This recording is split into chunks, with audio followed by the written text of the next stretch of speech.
Sir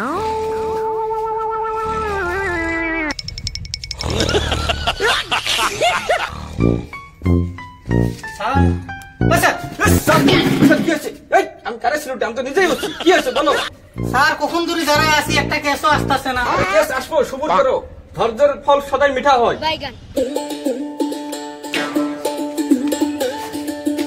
sir বসতে পারি? হ্যাঁ বসুন। আচ্ছা বলুন কি জন্য এসেছেন? স্যার আমার একটা কেস লিখুন। আচ্ছা বলুন কি কেস লিখবো? কালকে রাতে না আমার একটা মুরগি হারিয়ে গেছে। আরে মুরগি কিন্তু আমার হারা যায়?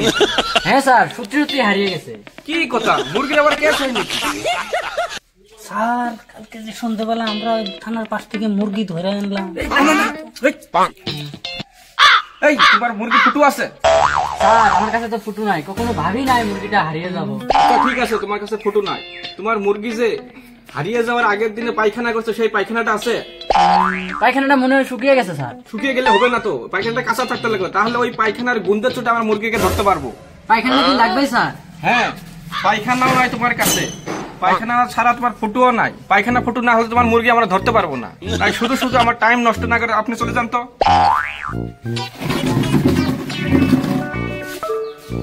এইসব ফাজের লোক যে কই থেকে আসে না, যাহা তা কেস লইয়া। এই হাবিলদার, কালকে তো মুরগি পুরা মতন খাইছো, এখন ঠালা বুঝো। স্যার আপনি তো একদম আর পুরা একদম টাইনা টাইনা খাইছেন। এই চুপ চুপ, ঠিক আছে ঠিক আছে, হয়েছে।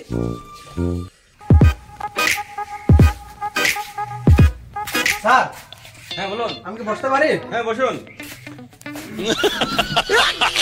এই, বেয়াদব, পাও নিচে করো। কিরকম বেয়াদব একটা, পাও চেয়ারের উপরে উঠাইছে। এই হাবিলদার, এসব কি লোক? জানি না এই পাগল ছাগল গুলা কই থেকে আসে, বসতেও জানে না বেয়াদব।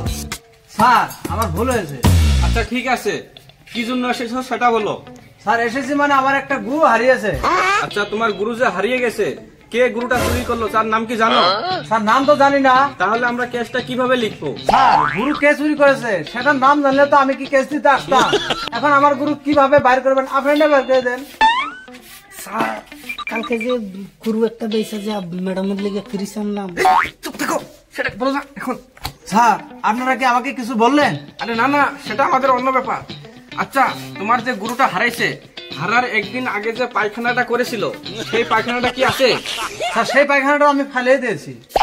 এরকম তো হবে না, ওই দিনের পায়খানাটাই লাগবে, তাহলে ওই পায়খানার গুন্দে আমরা গুরুটা বাই করতে পারবো। আমরা হলাম পুলিশ, গুন্দের চুটে আমরা জিনিস বাই করে দেই। স্যার তাহলে কি গোবরটা লাগবে? হ্যাঁ গোবরটা নিশ্চয়ই লাগবে, গোবর না হলে তো আমরা কেস লিখতে পারবো না। এখন তুমি যাও। ঠিক আছে স্যার।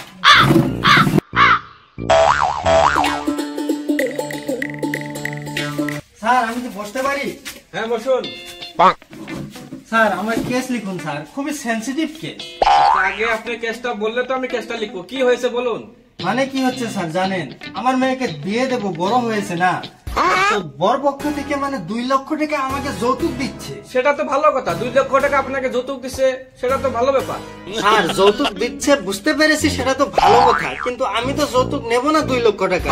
আমি বারবার মানা করেছি যে আমি 2 লক্ষ টাকা যৌতুক নিব না, তবুও তারা দিচ্ছে। আমি কি করব স্যার এখন? হ্যাঁ 2 লক্ষ টাকা যৌতুক দিচ্ছে, তাও আপনি নেবেন না? আপনি তো খুব ভালো মানুষ, এরকম মানুষ তো এখন নাই। স্যার আমি সেটাই তো বলছি যে 2 লক্ষ টাকা আমি নেব না, আমি 10 লক্ষ টাকা দাবি করেছি, আমাকে 10 লক্ষ টাকা দিতে হবে। সেই জন্য আমি আপনার কাছে কেস লিখতে আসছি। আপনি কেস লিখুন স্যার। হ্যাঁ আপনাকে তো আমি ভালো লোক ভেবেছিলাম, আপনি দেখি 2 লক্ষ টাকা থেকে 10 লক্ষ টাকা দাবি করেছেন। আপনি তো বড্ড বাজে লোক।